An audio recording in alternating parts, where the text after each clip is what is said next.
Salam semua para tetua, jumpa lagi bersama Mimin, di channel Alurmu. Semoga para pendengar Alurmu selalu senantiasa dinaungi kebahagiaan, kesehatan, serta rejeki yang cukup. Oke, Mimin langsung lanjut ceritanya. Selamat mendengarkan, dan hidupkan imajinasi para tetua. Cerita pun dimulai.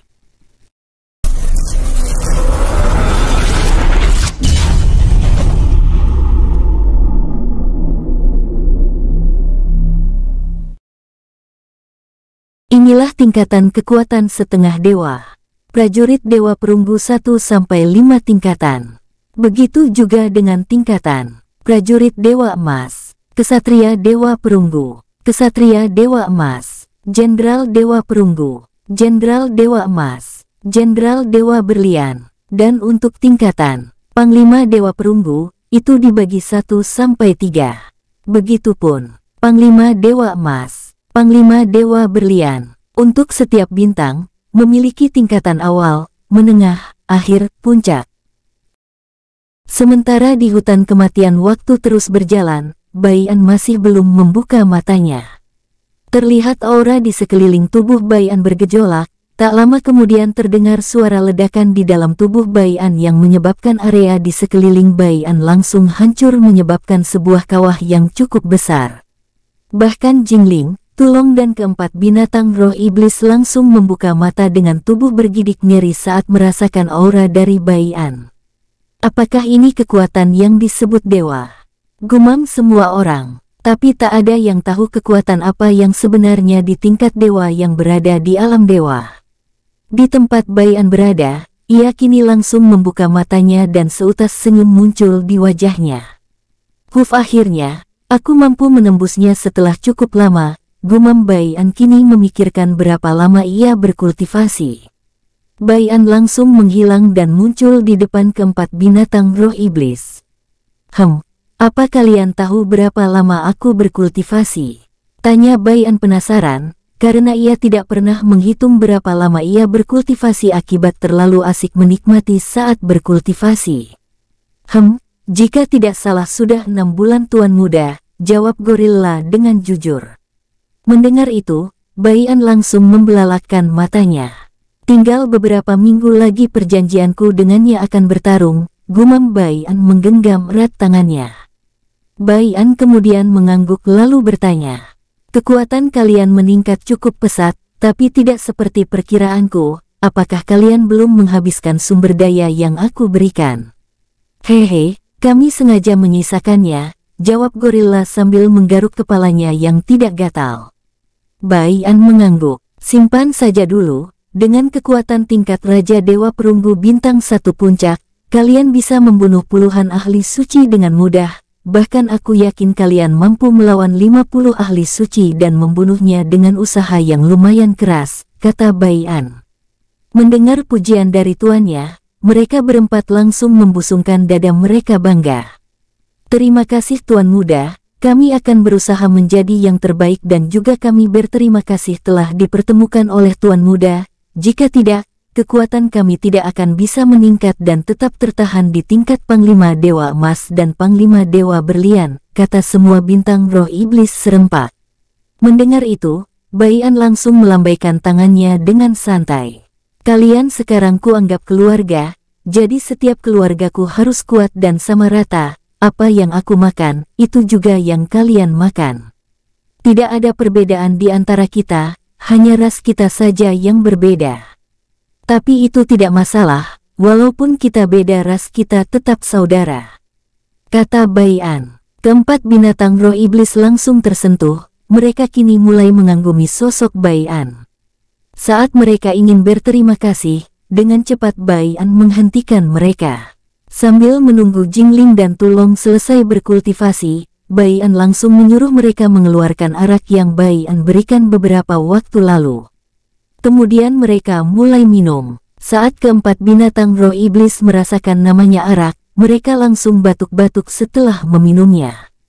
Tapi tak lama kemudian mereka terbiasa dan mulai ketagihan minum arak.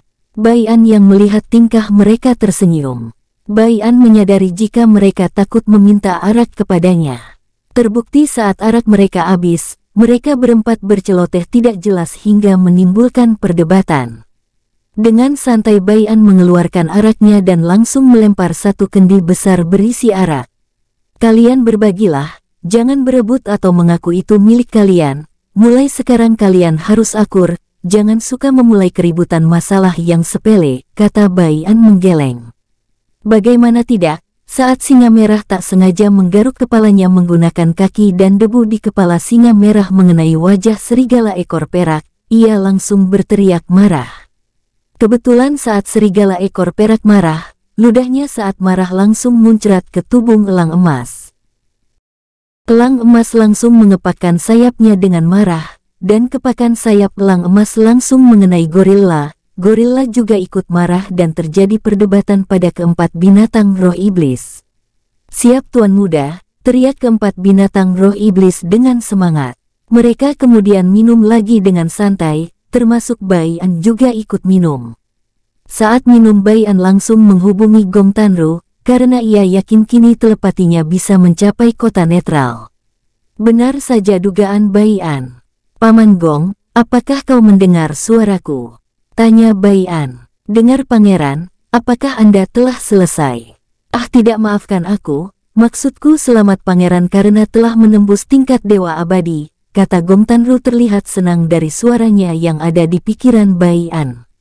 Bai An langsung tersenyum. Terima kasih Paman Gong. Aku ingin bertanya, apakah yang di sana telah selesai berkultivasi? Tanya Bai An. Belum pangeran, mereka masih terus dengan gila-gilaan berkultivasi, semangat mereka semua sangat besar, jawab Gong Tanru kemudian ia langsung bertanya kepada Bai An. Terus kalau di sana, apakah yang lain telah selesai? Belum, aku masih menunggu, mungkin sekitar 1 atau 2 minggu lagi mereka akan selesai. Jika mereka selesai aku berencana akan langsung kembali, jawab Bai An. Baiklah pangeran, aku akan menunggu, kata Gong Tanru semangat. Tapi maksud Bai An berbeda dari yang dimaksud Gong Tanru saat mendengar Bai An berucap kembali.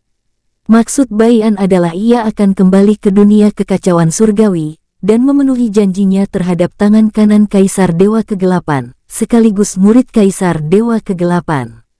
Setelah bicara dengan Gong Tanru mengenai pergerakan para pengikut Kaisar Dewa Kegelapan di dunia ini dan membicarakan tentang dalangnya, Bai An langsung mengangguk. Bai An berencana kembali ke dunia Heavenly Chaos terlebih dahulu menyelesaikan masalahnya di sana dan membunuh semua pengikut Kaisar Dewa Kegelapan di sana dan Raja Monster. Setelah itu Bai An akan kembali lagi ke sini. Bai An juga hanya akan membawa tulung saja dan meninggalkan yang lain. Itulah niat Bai An, tapi tak tahu nanti apakah mereka akan menerimanya. Bai An juga merencanakan trik-trik kecil agar mereka semua tidak ikut bersama Bai An dan mau menunggu. Terlihat Bai An tersenyum licik. Jika para saudara Bai An seperti Long Yuan, Lang Zai dan Pixiu yang telah lama bersama Bai An melihat senyum yang jarang muncul ini, mereka akan mengutuk Bai An karena senyum tersebut adalah senyum penuh tipu muslihat.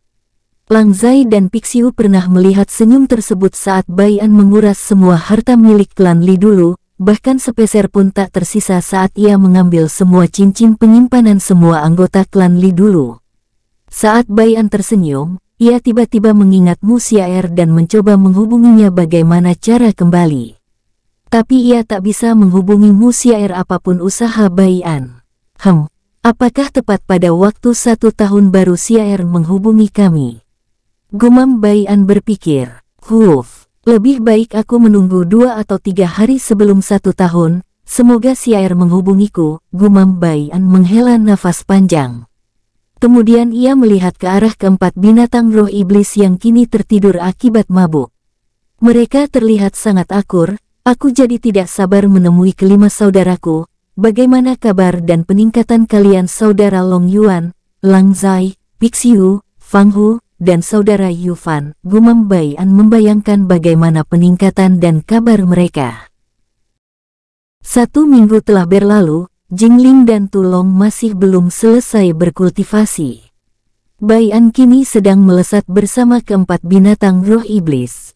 Terlihat Bai An sedang mengejar segerombolan hyena. Wos, tep-tep, hei hyena jelek, Menyerahlah tuanku tidak akan menyakitimu jika kau mau tunduk, kata gorila dengan kesal kepada pemimpin hyena yang setara ahli suci. Mana mau aku mendengar ucapanmu, dulu kau menyuruhku tunduk, tapi kau malah membantai para rakyatku, dengus hyena yang paling besar.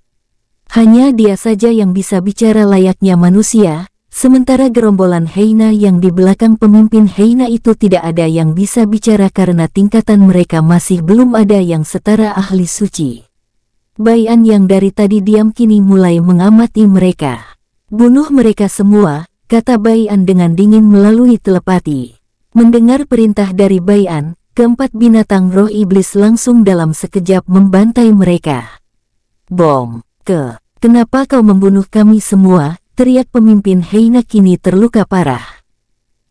Seorang tikus dari pengikut musuh ibuku tak pantas diberikan kesempatan, kata Bai An kemudian menghilang dan muncul di depan pemimpin hyena. Dengan santai Bai An menembak energinya ke arah kepala pemimpin hyena tersebut. Bom! Tapi sebelum kematiannya ia bicara sambil tersenyum mengejek. Bai An dapat mendengar dengan jelas ucapan pemimpin hyena tersebut. Aku tak tahu siapa kau, tapi yakinlah mereka yang lebih kuat akan datang membalaskan dendamku, karena aku memiliki banyak kontribusi di dunia ini. Itulah kata-kata yang Bai An dengar. Bai An acuh dan tak mau memikirkan hal merepotkan seperti itu, jika ada yang ingin mengganggu keluarganya atau ingin melukai keluarganya. Bai An tidak segan-segan melawan dan membunuhnya. Siapapun dia Bai An tak akan peduli. Bai An kini melirik keempat binatang roh iblis lalu berkata, ayo kita cari yang lain, jangan ragu membunuh mereka yang menjadi musuh kita, jika kita membiarkan mereka hidup, mereka lambat laun akan menjadi parasit. Keempat binatang roh iblis langsung mensengguk tanpa ragu, mereka tidak perlu menanyakan apa yang membuat Bai An menyuruh mereka membunuh para hyena tadi karena mereka yakin ini adalah yang terbaik. Selama 1 minggu ini Bai An dan keempat binatang roh iblis terus memburu semua penghuni hutan kematian dan menundukkannya, jika melawan langsung bunuh, jika tunduk langsung dibuat menjadi bawahan oleh gorila dan ketiga saudaranya. Ayo kita cari lagi, ajak Bai An kemudian melesat dengan santai. Beberapa jam telah berlalu, Bai An sampai tak sadar jika ia kini telah sampai di sebuah kuil kuno yang ia temukan dulu saat berburu bersama Tulong. Melihat itu, Bai An langsung melesat tanpa ragu dan diikuti oleh keempat bawahan Bai An. Tep-tep, saat Bai An mengedarkan kesadarannya, hal yang sama terulang kembali. Dulu waktu bersama Tulong, ia juga tak bisa menembus dan melihat apa yang ada di dalam. Kini saat Bai An telah menembus ranah dewa abadi, ia juga tetap tak bisa menembus apa yang ada di dalam. Bai An merasa seperti ada sebuah penghalang yang membuatnya tak bisa melihat hal apa yang ada di dalam. Bai An kembali memaksa menembus apa yang ada di dalam. Bai An dari dulu selalu waspada apapun langkah yang ia ambil, tapi tak ada yang merasakan kewaspadaan Bai An. Aku merasa ada aura yang cukup kuno berada di dalam, seperti seorang manusia, tapi aku tak tahu apakah ia telah mati atau masih hidup, gumam Bai An. Bai An berpikir beberapa detik, setelah itu ia melirik ke arah keempat binatang roh iblis yang setia menunggu perintahnya. Kalian sisirlah semua area hutan kematian ini dan buat yang belum tunduk menjadi tunduk, tapi jika mereka keras kepala jangan ragu untuk membunuh mereka. Kalian juga jangan sampai keluar dari perbatasan hutan kematian atau mengejar para binatang roh iblis yang keluar dari hutan kematian, kata Bai An memberi perintah dan larangan keluar dari hutan kematian. Baik Tuan Muda, tapi, kata gorila menggaruk kepalanya yang tidak gatal, sambil menunduk malu mengutarakan niatnya. Ini ambillah, jika kalian lebih bekerja keras lagi, aku pasti akan memberikan lebih banyak arak. Jangan ragu untuk meminta kepadaku, jika kalian telah bekerja keras dan aku lupa memberikan kalian hadiah arak, kata Bai An melempar 4 kendi berukuran sedang berisi arak. Hehe, terima kasih Tuan Muda, jika begitu aku tak akan sungkan lagi, kata gorila sambil cengar-cengir. Mereka berempat langsung pergi setelah pamit kepada Bai An. Bai An kini mulai melangkahkan kakinya menuju kuil kuno yang ada di depannya. Tap-tap. Saat telah sampai pintu yang mempunyai lonceng di samping pembuka pintunya, Bai An langsung mengulur tangannya. Ceklek. Saat pintu terbuka, tubuh Bai An langsung merasakan aura yang dingin. Semua bulu kuduk Bai An langsung berdiri. Apakah ini yang ibu bicarakan dulu? Gumam Bai An berpikir. Ling Mei pernah bercerita kepadanya sebelum ia ke sini. Jika ada seorang bawahannya yang paling lama mengikuti dirinya, bahkan dari belum berdirinya klan ibu Bai An, ia telah mengikuti kakek Bai An atau ayah Ling Mei. Ah, mungkin cuma perasaanku saja, gumam Bai An kembali. Tap-tap. Setiap Bai An melangkahkan kakinya, ia semakin merasakan tekanan yang lebih besar.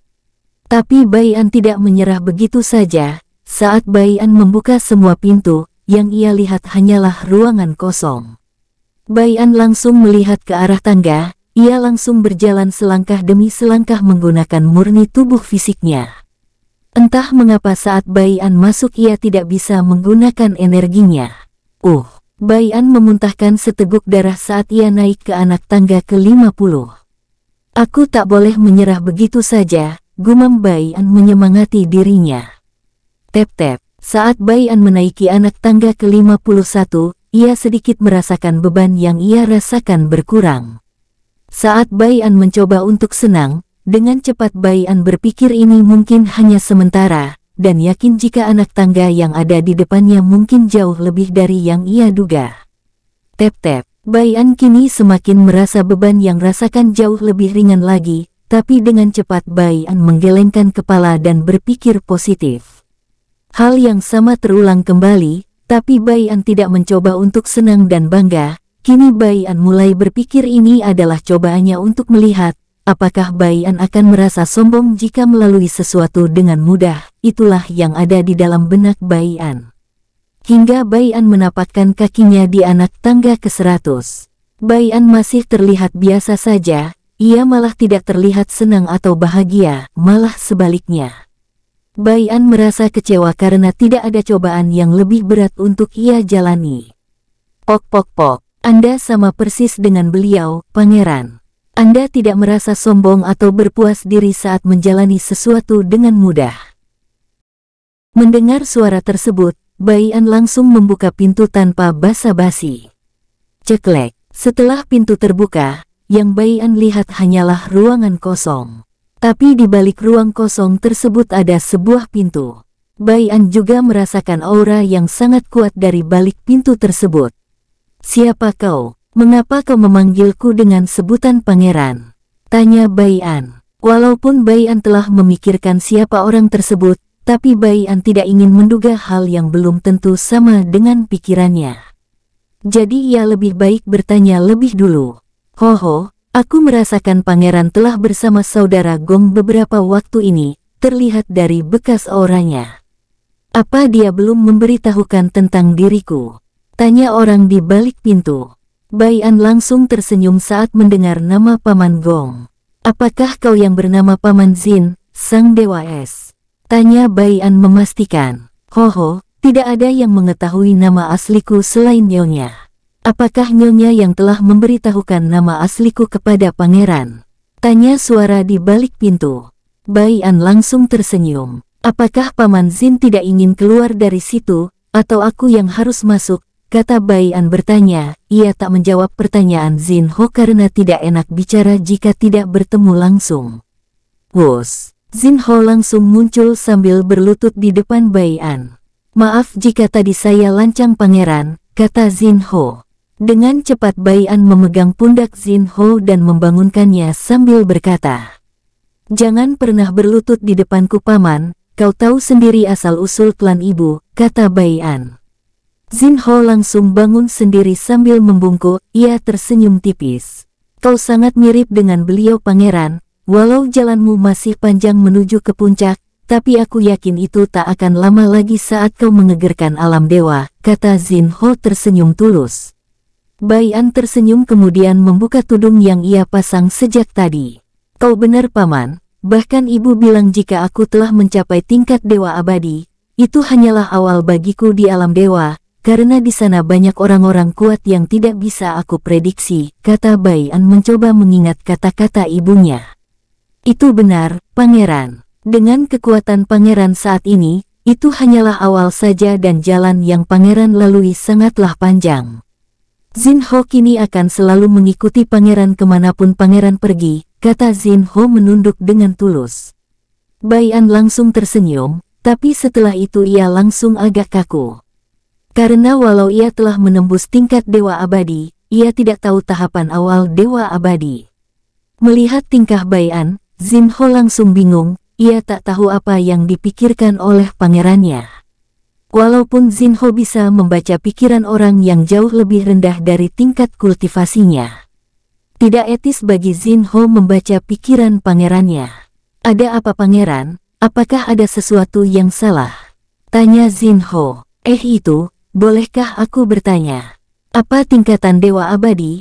Aku tidak tahu tentang tingkatan Dewa Abadi. Yang aku tahu hanya tingkatan setengah dewa yaitu prajurit Dewa Perunggu bintang 1-5, prajurit Dewa Emas bintang 1-5, kesatria Dewa Perunggu bintang 1-5, kesatria Dewa Emas bintang 1-5, jenderal Dewa Perunggu bintang 1-3, jenderal Dewa Emas bintang 1-3, jenderal Dewa Berlian bintang 1-3, Panglima Dewa Perunggu bintang 1-3, Panglima Dewa Emas bintang 1-3, Panglima Dewa Berlian bintang 1-3, Raja Dewa Perunggu bintang 1-3, Raja Dewa Emas bintang 1-3, Raja Dewa Berlian bintang 1-3.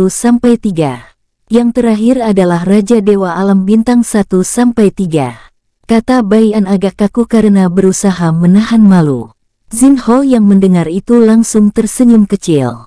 Kau tidak perlu malu pangeran, itu adalah hal yang biasa, bahkan seluruh orang yang ada di dunia setengah dewa pun, hanya 1-2 orang yang mengetahui tentang tingkatan di alam dewa. Itu pun mereka tahu dari leluhur mereka yang sudah mati, atau yang sengaja mengasingkan diri.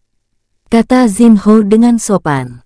Untuk tingkatan alam dewa awal yaitu Dewa Merah bintang 1-3, Dewa Kuning bintang 1-3, Dewa Hijau bintang 1-3, Dewa Biru bintang 1-3, Dewa Raja Rendah bintang 1-3, Dewa Raja Menengah bintang 1-3, Dewa Raja Tinggi bintang 1-3.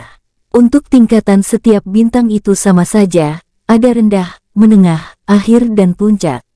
Dan untuk tingkatan pangeran saat ini adalah Dewa Merah bintang 1 akhir, hanya ini saja yang aku beritahu, ini pun masih setengah dari tingkat kultivasi di alam dewa, kata Zinho memberi penjelasan. Bai An langsung mengangguk. Saat Bai An ingin bertanya Zinho lebih dulu bicara.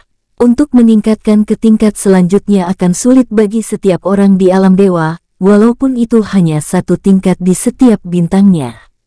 Tapi untuk pangeran aku rasa itu tidak terlalu sulit karena dibantu oleh energi semesta, kata Zinho tersenyum bahagia saat memberikan penjelasan. Terima kasih atas informasinya Paman Zin, berarti saat ini aku masih berada di Dewa Merah bintang 1 akhir, ini masih jauh dari perkiraanku, tapi aku tidak boleh mengeluh dan tetap harus berusaha. Kata Bai An kini menyemangati dirinya. Terus untuk tingkat kekuatan Paman Gong ada di tingkat apa dan tingkatan Paman Zin juga ada di tingkat apa? Tanya Bai An penasaran karena ia tak bisa melihat berada di tingkat berapa kultivasi Zinho. Hehe, untuk saat ini pangeran tidak perlu tahu, pangeran lebih baik berlatih saja dan meningkatkan kekuatan pangeran. Karena tak lama lagi pangeran akan ke alam dewa, dan sebentar lagi calon istri pangeran akan menjemput pangeran, kata Zinho terkekeh kecil. Bai An langsung semangat dan tersenyum saat ia kini akan dijemput oleh Musiaer, ia juga tak sabar menemui para saudaranya. Paman apakah kita pergi sekarang atau nanti? Tanya Bai An. Itu terserah pangeran, karena aku tetap akan mengikuti kemana pangeran pergi, tapi jangan bilang saudara Gong jika aku sudah bertemu pangeran. Biarkan aku sembunyi saja di balik bayang-bayang pangeran dan akan keluar jika ada bahaya yang akan mengancam nyawa pangeran, kata Zinho. Bai An langsung mengangguk kemudian melesat pergi ke arah Tulong dan Jingling. Bai An juga tahu jika kekuatan Jin Ho yang Bai An rasakan jauh lebih kuat 100 kali lipat dari Gong Tanru. Bai An tahu itu dari saat ia pertama kali membuka pintu kuil kuno ini. Bai An menduga-duga jika Paman Jin adalah saat ini orang terkuat dari pengikut ibunya. Itu juga yang diberitahu ibunya dulu. Jin Ho adalah sosok yang cukup mengerikan jika ia marah dan tak segan-segan membantai musuh hingga ke akar-akarnya.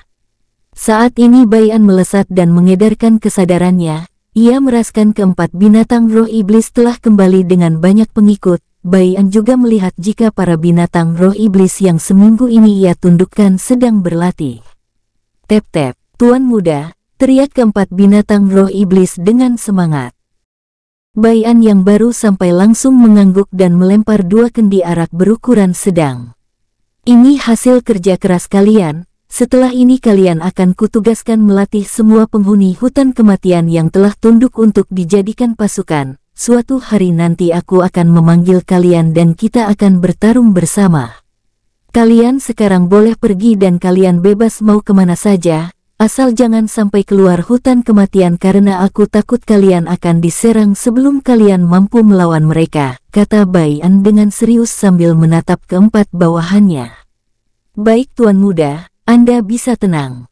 Serahkan masalah ini kepada kami berempat dan saat Anda kembali aku yakin jika Tuan Muda akan puas dengan hasil dari yang kami ajarkan. Kami berempat juga akan tetap berusaha meningkatkan kekuatan kami, seperti yang Anda bilang, kami tidak boleh berpuas diri. Kata gorila dengan menunduk hormat termasuk semua para binatang roh iblis. Bai An langsung tersenyum, setelah itu ia melempar satu cincin ke arah gorila. Gunakan itu untuk meningkatkan semua bawahanmu, di dalamnya juga ada arak yang cukup banyak, jangan kalian habiskan langsung, kalian cukup minum secukupnya, kata Bai An dengan sebuah senyum tulus. Setelah itu gorila, elang emas, serigala ekor perak dan singa merah langsung pamit pergi bersama semua binatang roh iblis. Kini hanya Bai An sendiri yang berada di tempat tersebut. Paman Jin, kira-kira berapa lama lagi mereka berdua akan selesai meningkatkan kekuatan mereka? Tanya Bai An. 1 atau 2 hari paling lama, jawab Jin Ho dengan jujur. Bai An langsung termenung, ia kini memikirkan apa yang ia lakukan selama 2 hari ini. Karena tak tahu apa yang ia lakukan, Bai An mulai mengeluarkan kristal berlian dan menyerapnya. Walau hal tersebut sudah tidak bisa meningkatkan kekuatan Bai An dengan cepat lagi, setidaknya ia bisa memperkecil kemungkinan agar bisa menembus tingkat Dewa Merah Bintang 1 puncak. Kini Bai An mulai memejamkan matanya. Saat Bai An membuka matanya, ia merasa telah memejamkan mata selama beberapa menit.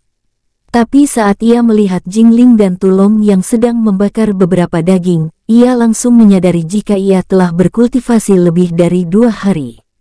Paman Jin, berapa hari aku telah berkultivasi? Tanya Bai An melalui telepati.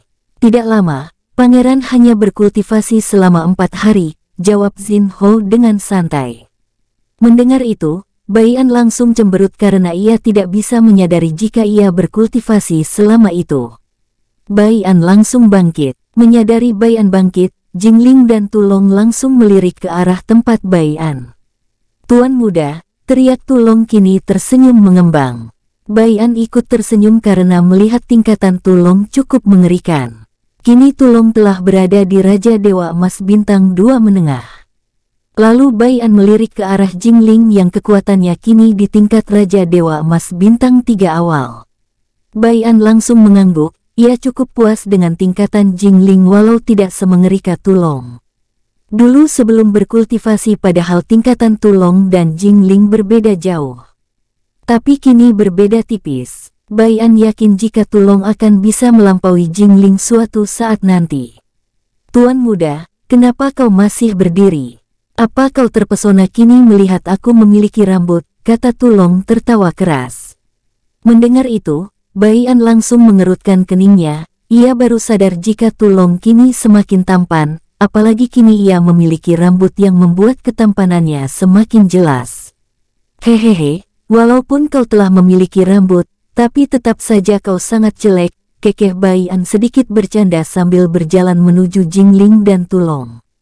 Tep-tep. Setelah itu Bai An langsung duduk dan berkata, "Selamat saudari Jing, kini kekuatanmu meningkat pesat dan selamat Tulong, kau juga tidak mengecewakanku," kata Bai An sambil mengeluarkan sebuah arak. Tulong langsung bangga saat dipuji oleh Bai An. Tapi tak lama kemudian Tulong menggenggam erat tangannya. Bai An yang menyadari itu langsung berkata, "Kau tenanglah, suatu saat nanti kita akan membalas dendam saudara kita juga akan menghabisi mereka sampai ke akar-akarnya." Tulong langsung mengangguk dengan semangat. Sementara Jingling kini hanya diam dan bertanya, "Kapan kita akan kembali ke kota netral Tuan Muda?" Setelah kita makan lalu sedikit minum," jawab Bai An santai. Setelah itu mereka mulai makan dan minum arak secukupnya. Mereka bertiga juga membicarakan apa langkah selanjutnya yang akan mereka ambil. Setelah bicara hal-hal kecil, Bai An, Jingling dan Tulong kini mulai bangkit. Bai An tanpa menunggu lama langsung merobek ruang. "Krek, ayo masuk," ajak Bai An. Wus, mereka semua langsung lenyap. Tak lama sebuah retakan muncul di luar kota netral. Krek-krek, Bai An muncul bersama Jingling dan Tulong. Saat melihat dirinya muncul tidak jauh dari depan gerbang, Tulong langsung kagum melihat kekuatan Bai An yang kini tak bisa ia bayangkan. Tulong tidak bertanya sekarang Bai An ada di tingkat apa. Tapi Tulong kini yakin jika Bai An telah menembus Dewa Abadi. Sama halnya dengan Jingling. Mereka kemudian berjalan santai. Setelah sampai pintu gerbang, seorang penjaga kota langsung menghampiri mereka. Tanpa menunggu lama, Tulong langsung melempar token kota berwarna emas.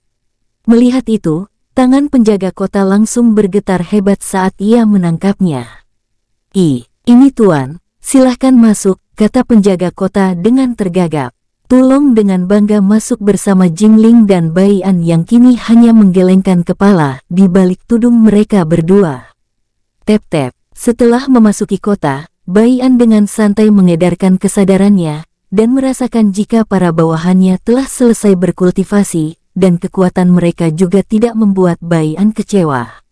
Bai An, Jingling dan Tulong langsung menghilang dari tempat mereka berdiri. Penjaga kota yang dari tadi memperhatikannya kini menghela nafas lega. Untung saja ia tidak arogan tadi, jika tidak, ia yakin akan langsung mati tanpa diketahui siapa yang membunuhnya di antara mereka bertiga. Tep-tep. Tak lama kemudian Bai An, Jingling dan Tulong telah sampai di depan pintu penginapan malam. Mereka bertiga langsung berjalan masuk. Tapi saat mereka akan masuk, sebuah teriakan terdengar dari dalam. "Tuan Muda, kau telah kembali," teriak semua orang keluar menyambut Bai An, Jingling dan Tulong. Tanpa menunggu lama, mereka semua langsung masuk dan mengadakan pesta kecil-kecilan. Dengan bahagia mereka minum dan sedikit bersenang-senang. Saat mereka sedang minum, Bai bicara dengan Gong Tanru melalui telepati dan memberitahu jika ia akan kembali ke dunia kekacauan surgawi untuk menyelesaikan urusannya, dan akan kembali lagi saat urusannya telah selesai. Bai An juga memberitahu jika ia akan kembali bersama Tulong saja, dan meminta tolong kepada Gong Tanru untuk menjaga semua bawahannya di sini. Tapi Gong Tanru dengan tegas menolak dan tak akan meninggalkan Bai An. Bai An langsung tersenyum kecut. Kini Bai An mulai memikirkan bagaimana lidahnya kini mulai memainkan kata-kata. "Begini saja Paman Gong, aku adalah tuanmu saat ini, jadi aku menugaskanmu untuk menjaga mereka semua yang ada di sini. Kau juga akan menjadi pemimpin mereka untuk melawan para pengikut Kaisar Dewa Kegelapan," kata Bai An dengan nada serius. Tapi, kata Gong Tanru langsung terpotong oleh Bai An. "Tidak ada tapi-tapian, ini adalah perintah," kata Bai An dengan nada tegas dan sedikit dingin. Dengan enggan Gong Tanru mengangguk patuh. "Baiklah Tuan Muda, tapi aku ingin Anda kembali dengan sehat, dan juga jangan terlalu lama," kata Gong Tanru berharap. Bai An mengangguk. "Tentu saja, aku akan secepat mungkin menyelesaikan urusanku." Setelah mendengar ucapan Bai An, Gong Tanru langsung menghilang. Bai An kemudian melirik ke arah para bawahannya yang kini sedang tertawa bersama. Bai An langsung ikut tersenyum, ia kini melirik ke arah Tulong sambil merencanakan sesuatu.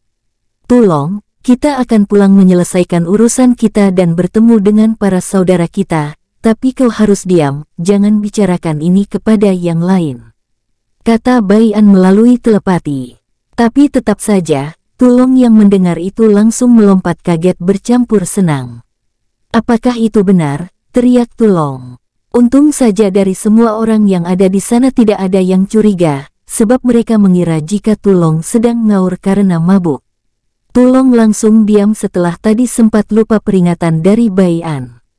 Tapi wajah Tulong kini tersenyum berseri-seri, tentu saja ia senang. Karena ia telah lama tak bertemu dengan mereka. Bahkan Tulong tak sadar jika ia telah di dunia ini selama 1 tahun. 1 hari telah berlalu, kini Bai An dan Tulong duduk bersama. Bai An juga telah memberitahu rencananya agar bisa pergi dari dunia ini. Tep-tep, setelah semua orang berkumpul, kini Bai An melirik ke arah semua bawahannya. Baiklah karena semua orang telah berkumpul, aku tak akan menunda lagi, kata Bai An terlihat serius. Melihat wajah Bai An, semua orang langsung memasang wajah serius dan siap mendengarkan. Kekuatan kalian semua meningkat pesat, hal tersebut membuatku bangga. Tapi, jangan terlalu terlena, karena kekuatan kalian ini masih lemah jika dibanding musuh-musuh kita yang selama ini bersembunyi. Maka dari itu aku menugaskan kalian sekali lagi tapi secara berkelompok dan lebih berhati-hati, aku tak ingin kejadian yang sama terulang lagi. Mendengar ucapan Bai An, semua orang langsung memasang wajah ganas, mereka semua seperti telah menunggu saat-saat seperti ini dan membantai musuh mereka. Bai An langsung tersenyum saat melihat wajah ganas mereka. Baiklah, untuk pembagian kelompok aku serahkan kepada saudari Jing dan Tulong, kata Bai An kemudian menghilang dari tempatnya. Qingling dan Tulong langsung berdiskusi. Setelah lama berdiskusi dan sempat berdebat dengan Qingling yang tetap keras kepala ingin ikut kelompok Bai An. Tapi Tulong yang telah diberitahu oleh Bai An tentang cara membuat Qingling menurut. Tulong langsung memberitahu Qingling jika semua yang terkuat ikut Bai An, lalu apakah seseorang dari kita harus mati lagi karena tidak ada orang kuat membantu. Hal itu langsung membuat pikiran Qingling terngiang-ngiang, dan langsung membuat Qingling terpaksa mengikuti keinginan Tulong. Setelah itu Qingling dan Tulong langsung membagi tugas mereka masing dan membuat kelompok. Setelah selesai membuat kelompok berjumlah 3 orang dan ada yang 2 orang. Mereka adalah kelompok Qingling, yaitu Qingling dan 2 iblis bersaudara. Dan kelompok Hongchu, yaitu Hongchu, Decang, dan Bodong. Sementara 2 orang itu tak lain adalah Bai An dan Tulong. Ide ini sebenarnya berasal dari Bai An. Bai An juga telah menyuruh Gong Tanru selalu mengawasi Hongchu dan yang lainnya. Untuk Qingling, Bai An juga memikirkan siapa yang akan melindungi mereka saat ia berpikir. Zin Ho memberitahunya jika Badut ada di kota ini dan Badut adalah salah satu pengikut setia Ling Mei. Badut juga kakak dari Gong Tanru dan saat ini menjabat sebagai penguasa kota netral. Bai An langsung mengangguk tanpa terkejut, ia pernah mendengar ini dari Gong Tanru, tapi ia tak tahu namanya, dan dulu sempat berpikir jika penguasa kota netral adalah teman Gong Tanru. Tapi pikirannya melenceng jauh. Setelah itu Bai An menyuruh semua orang istirahat selama beberapa hari, sebelum melakukan tugas mereka. Waktu terus berlalu, selama itu Bai An dan yang lainnya hanya berjalan-jalan di kota. Bai An juga sempat membeli beberapa barang untuk dijadikan hadiah kepada keluarganya. Saat ini Bai An sedang duduk bersama yang lain. Karena hari ini adalah hari di mana mereka semua pergi ke tempat berbeda untuk menjalankan tugas masing-masing. Apakah kalian telah siap? Tanya Bai An basa-basi. Semua orang mengangguk. Tentu kami siap Tuan Muda, bahkan semua orang sudah tidak sabar menantikan hari ini, kata Tulong membangkitkan semangat semua orang. Apa yang dikatakan saudara Tu itu benar Tuan Muda, aku sudah tidak sabar membalaskan dendam saudara He Niu dan saudara Fu Chen, kata Hong Chu dengan mata memerah seperti darah, bahkan wajahnya juga ikut memerah. Benar, kami tidak sabar membantai abis mereka. Ayo kita berangkat sekarang saja, kata Bo Dong ikut menambahkan. Kalau aku ingin menyiksa mereka lebih dulu sebelum membunuh mereka. Aku ingin membuat mereka sadar bahwa mereka salah memilih musuh dan membuat mereka menyesal telah dihidupkan di dunia ini, kata De Chang dengan dingin, matanya juga menyiratkan kebencian yang sangat dalam. Kebencian karena dua keluarganya telah dibunuh dan satu kakaknya telah diculik. Walau kakaknya telah kembali tapi kebenciannya tidak pernah hilang, malah ia semakin benci. Walau kami bersaudara jarang bertemu saudara He Niu dan saudara Fu Chen, tapi kami tidak terima jika keluarga kami dipandang rendah, bahkan sampai dibunuh. Hanya satu yang kami inginkan yaitu bantai, kata dua iblis bersaudara. Aku juga ingin memusnahkan mereka semua, agar dunia ini aman, walau tidak sepenuhnya aman. Tapi setidaknya bisa mengurangi masalah yang akan terjadi ke depannya, kata Jingling mengangguk. Bai An langsung tersenyum mendengar itu, ia kini tersenyum sangat tulus dan hangat. Kalian jangan terlalu gegabah, membunuh mereka boleh, tapi kalian harus berhati-hati, aku tak ingin kejadian yang lalu terulang lagi, aku menyangai kalian semua seperti keluarga, aku juga tak ingin kalian terluka. Itu bisa membuat hatiku terluka, walau jalan kultivator itu adalah resikonya kematian tapi kekeluargaan kita harus tetap terjalin erat dan saling terhubung. Kata Bai An dengan tulus. Bai An kembali memambahkan, baiklah, sekarang kita semua akan berpisah, dan perpisahan kita ini hanya sementara, kita akan bertemu jika misi yang aku berikan telah selesai. Baik Tuan Muda, jawab semua bawahan Bai An. Setelah itu, semua bawahan Bai An pamit pergi satu persatu hingga terakhir Jingling. Kini Jingling mulai menundukkan kepalanya di depan Bai An. Bai An yang melihat itu langsung tersenyum, tangan Bai An langsung menyentuh rambut Jingling. Ada apa saudari Jing? Kenapa kau malu seperti ini? Biasanya kau tidak pernah malu. Tanya Bai An. Itu, Tuan Muda kau berhati-hatilah aku juga tidak ingin kau terluka. Kata Jingling dengan wajah mulai memerah. Bai An yang masih tersenyum langsung menjawab, kau tenanglah, saat aku kembali nanti kamu bisa melihatku dalam keadaan sehat dan utuh, kau juga harus pulang dalam keadaan selamat dan utuh. Bai An kembali mengusap rambut Jingling. Wajah Jing kini semakin memerah. Terima kasih Tuan Muda, aku pergi dulu. Permisi. Kata Jingling langsung melesat pergi karena tak tahan jika ia terus di sana itu akan membuat ia akan terlena oleh sentuhan Bai An. Bai An langsung menghela nafas panjang saat melihat Jingling pergi. Kakak Bai An, kenapa kau semakin membuat wanita itu semakin berharap? Apa kau tidak tahu jika hati wanita itu sangat rapuh? Apalagi saat jatuh cinta. Jadi, jika kau selalu menggantungnya seperti itu, aku akan marah loh. Bai An langsung melompat ke depan saat mendengar suara sedikit dingin dari orang yang ia tunggu-tunggu selama ini. Siaer, kapan kau datang? Kata Bai An kini sedikit gagap dan takut jika Mu Siaer akan marah kepadanya dan mengira jika Bai An dikira mengingkari janjinya dulu. Tapi Mu Siaer sama sekali tidak marah, ia marah lantaran Bai An menanggapi seorang wanita seperti memberikan harapan palsu. Mu Siaer juga tidak marah jika Bai An memiliki wanita lebih dari satu, asal itu wanita yang benar menurut Mu Siaer seperti Jingling. Mu Siaer melihat Jingling baik dan tulus terhadap Bai An, walaupun Jingling tidak berani mengungkapkan perasaannya. Itu adalah hal yang wajar karena yang seharusnya adalah seorang laki-laki harus memulai lebih dulu dalam mengungkapkan isi hati, baru setelah itu wanita. Aku datang sebenarnya sudah cukup lama. Tapi aku tak ingin mengganggu kakak Bai An dan juga jangan bertanya balik, cepat jawab pertanyaanku yang tadi, kata Mu Siaer kini mulai melipat kedua tangannya di bawah dadanya. Itu karena aku tak ingin mengecewakanmu dan tak ingin kau mengira aku mengingkari janjiku yang dulu, kau tahu bukan sumpahku dulu. Jika aku melanggarnya maka aku akan langsung disambar petir, kata Bai An dengan jujur. Mu Xiaer langsung tersenyum. Sebenarnya aku tak mempermasalahkan jika kau mempunyai banyak wanita, itu adalah hakmu. Aku tidak boleh melarangmu karena aku sebagai istri hanya ingin bahagia dan tentunya ingin melihatmu bahagia juga.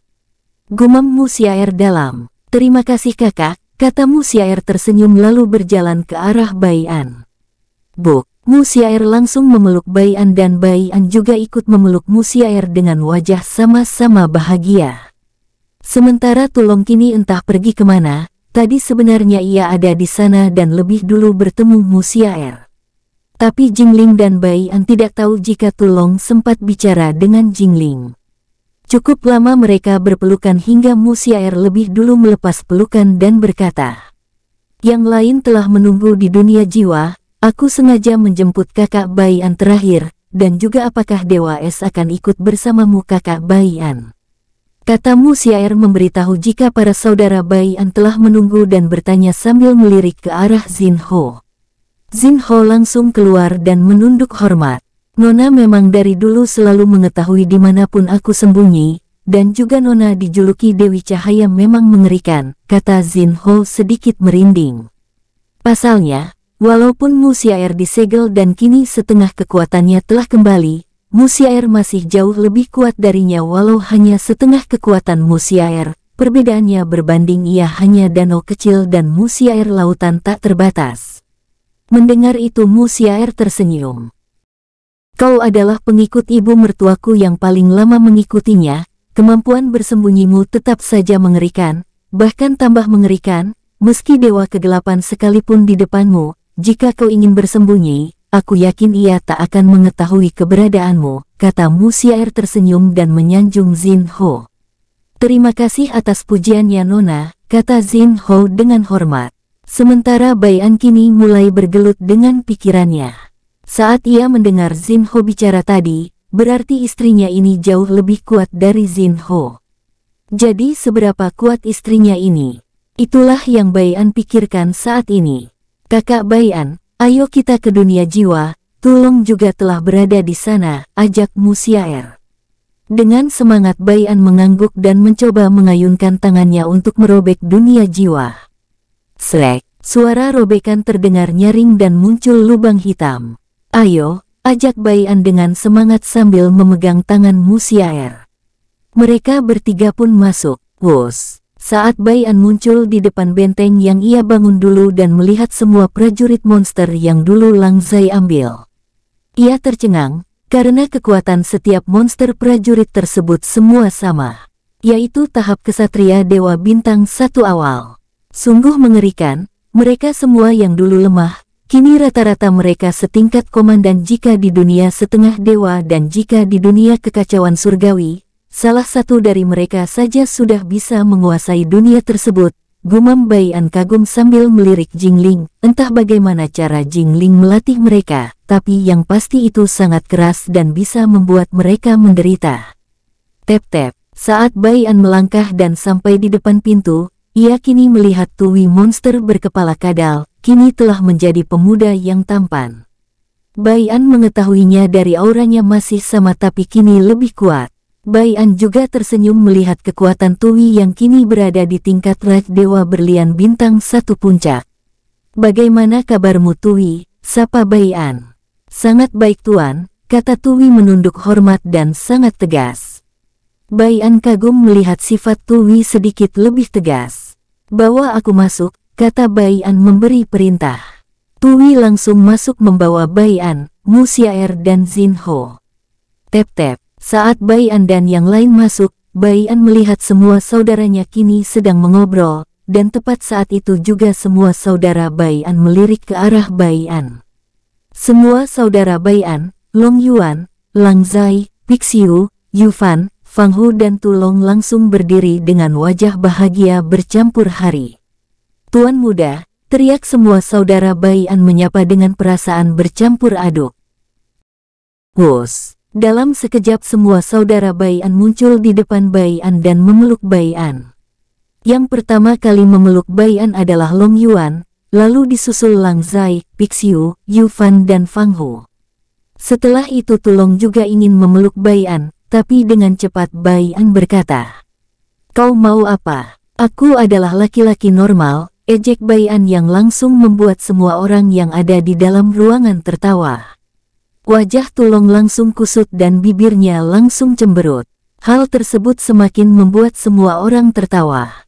Setelah itu Bai An melirik semua saudara Bai An dan kini semua saudara Bai An memiliki kekuatan setara dengannya, hanya Yu Fan dan Fang Hu yang masih di bawahnya. Long Yuan, Lang Zai dan Pixiu kini sudah berada di tingkat Dewa Merah Bintang 1 akhir yang sedikit lagi akan menerobos ke Bintang 1 puncak. Sementara Yu Fan dan Fang Hu berada di tingkat Dewa Merah Bintang 1 awal. Bai An kini tersenyum saat melihat kekuatan para saudaranya. Hanya Tulong saja yang belum mencapai Dewa Abadi, tapi tak lama lagi Bai An yakin ia akan menerobos ke Dewa Abadi. "Tuan muda, bagaimana perjalananmu di sana?" tanya Lang Zai dengan semangat. "Daripada bertanya, lebih baik kau kenalkan dulu siapa dua iblis yang di belakangmu itu," kata Bai An melirik ke arah belakang. Lang Zai langsung tersenyum canggung sambil menggaruk kepalanya yang tidak gatal. "Mereka akan menjadi tangan kananku tuan muda, hehe, mereka yang memaksa ingin ikut, jadi aku membawa mereka. Perkenalkan, yang sebelah kanan adalah Sinting dan yang sebelah kiri adalah Santeng," kata Lang Zai dengan jujur. Sinting dan Santeng langsung maju sambil menunduk hormat kepada Bai An. "Salam tuan," sapa Sinting dan Santeng dengan hormat. Bai An tersenyum dan berkata, "Salam, perkenalkan namaku Bai An, panggil saja sesuka kalian." "Terima kasih tuan," kata Sinting dan Santeng bersamaan, lalu mundur lagi dan berdiri di belakang Lang Zai. Bai An kemudian melirik ke arah para saudaranya dan berkata, "Apakah kita akan minum-minum terlebih dahulu atau langsung ke sana menyelesaikan tugas kita?" Mendengar itu semua saudara Bai An kecuali Tulong langsung canggung. Ia langsung melirik ke arah Mu Xiaer yang dari tadi diam di tempat duduknya dengan santai. Melihat kecanggungan mereka dan mengalihkan pertanyaan ke arah Mu Xiaer, Bai An merasa ada yang tidak beres. "Ada apa? Kenapa kalian melirik ke arah Xiaer?" tanya Bai An masih tidak ingin bertanya ke arah Mu Xiaer. "Biar aku saja yang menjelaskan kakak Bai An," kata Mu Xiaer santai. Mendengar itu, Bai An maju ke arah kursi kosong dan duduk. Semua saudara Bai An juga ikut duduk, termasuk tangan kanan Lang Zai dan Tui. Bai An kini melirik Mu Xiaer dengan wajah penasaran. Aku akan langsung ke intinya saja, kakak Bai An tidak perlu ke dunia kekacauan surgawi lagi. Untuk janji kakak Bai An dulu, orang tersebut sedang menunggu kakak Bai An di alam dewa, dan untuk masalah dunia kekacauan surgawi kakak Bai An tenang saja. Karena semua yang ada di sana sudah beres, yang membereskannya adalah He Yusi dan Bibi Lin Sui, kekuatan mereka juga meningkat pesat karena ada ikut campur ibu mertua, kata Mu Xiaer. Mendengar itu tentu saja Bai An mengerutkan keningnya. "Terus bagaimana dengan?" belum selesai Bai An bertanya. Mu Xiaer kembali menjelaskan, "Untuk para bawahan kakak Bai An yang ada di dunia kekacauan surgawi, kakak Bai An tenang saja. Karena mereka akan menyusul ke alam dewa dan menjadi pasukan kakak Bai An suatu hari nanti. Kakak Bai An sekarang akan Xiaer bawa ke alam dewa atas permintaan ibu mertua, dan untuk dunia surong, An Gege tidak perlu khawatir kepada bawahan An Gege di sana. Karena ada dua bawahan ibu mertua yang menjaga dan akan melatihnya menjadi lebih kuat, setelah kuat akan ada waktunya tiba mereka dibawa ke alam dewa."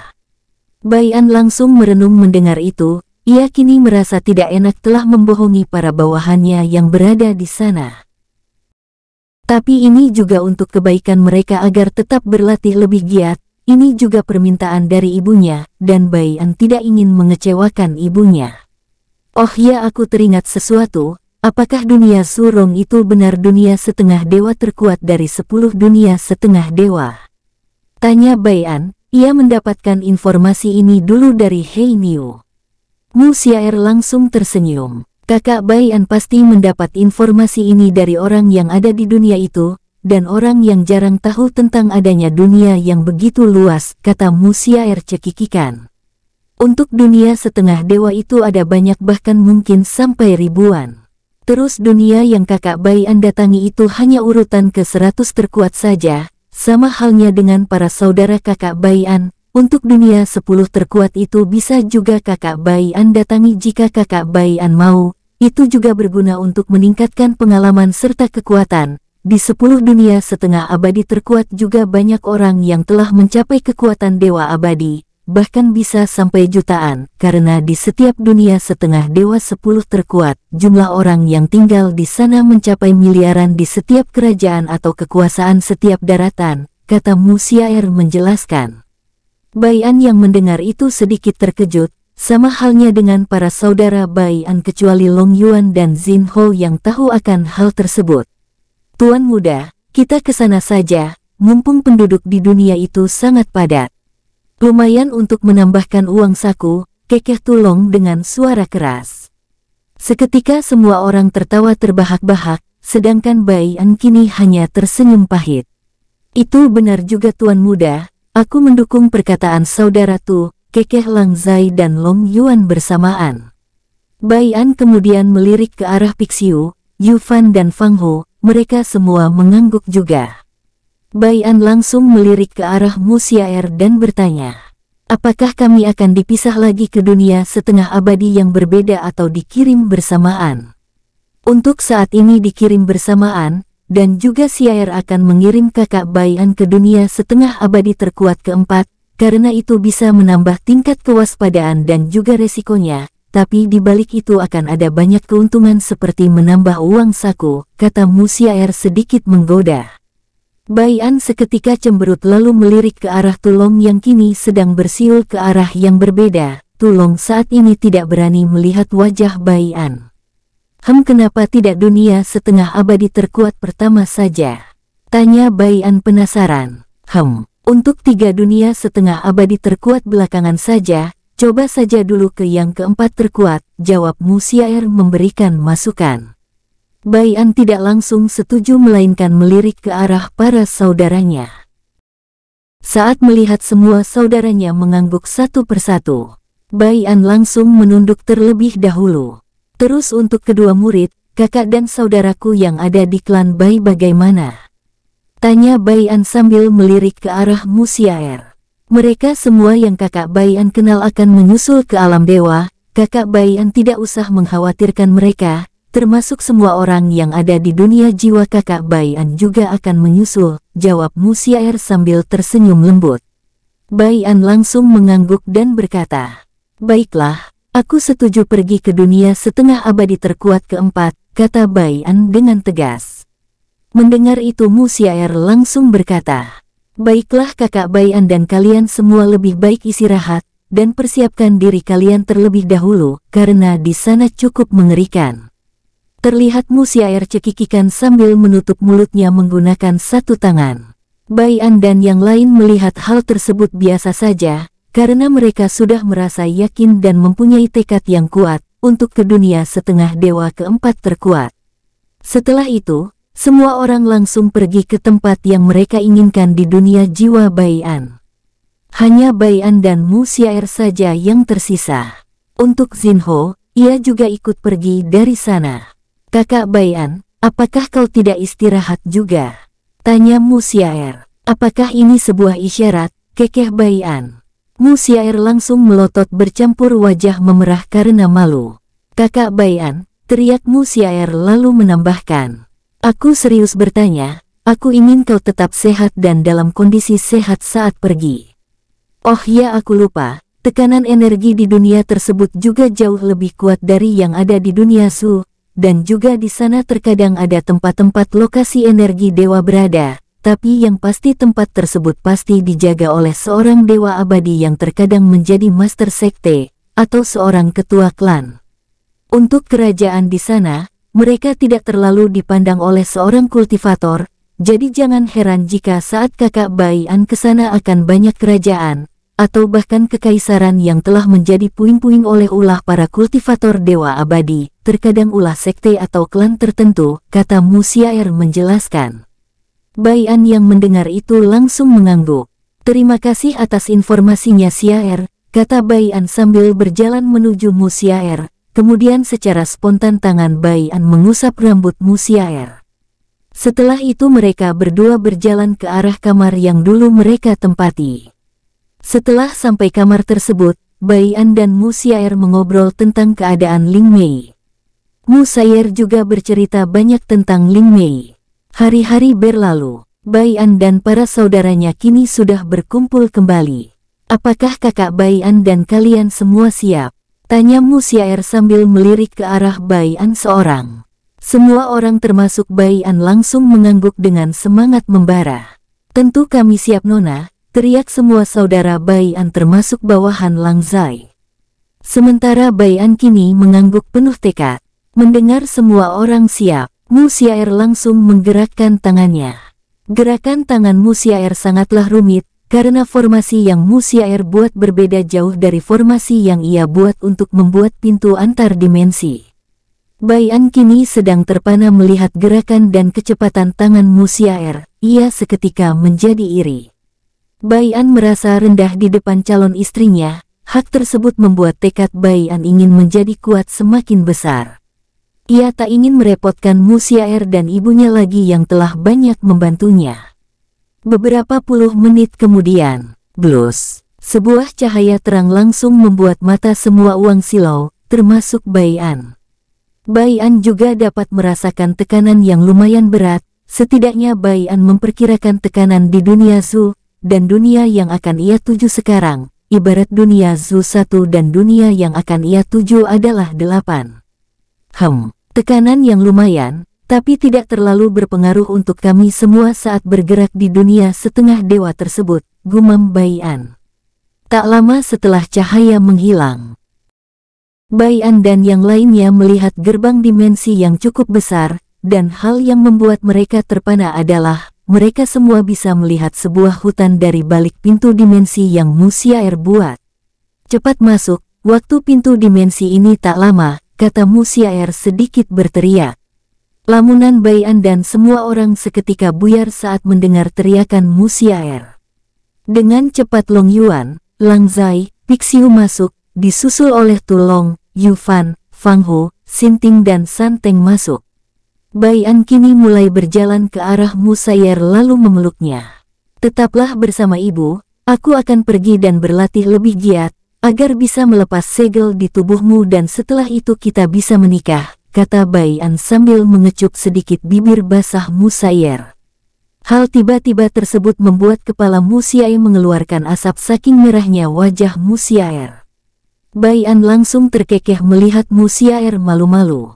Aku pergi dulu, kau jangan terlalu kaku begitu terhadap calon suamimu, kata Bai An langsung melesat masuk. Kakak Bai An, kata Mu Xiaer kini mulai mengeluarkan air mata bahagia. Ia cukup senang akan apa yang dilakukan oleh Bai An tadi, kini Mu Xiaer mulai menyentuh bibirnya sendiri, sambil tersenyum-senyum sendiri seperti orang gila. Setelah melihat pintu dimensi hilang, Mu Xiaer ikut menghilang bersama dunia jiwa Bai An disegel kembali. Sementara Bai An yang melesat tiba-tiba muncul di hutan yang ia lihat. Saat Bai An melirik ke arah sekelilingnya, Bai An melihat Lang Zai dan Tu Long saja.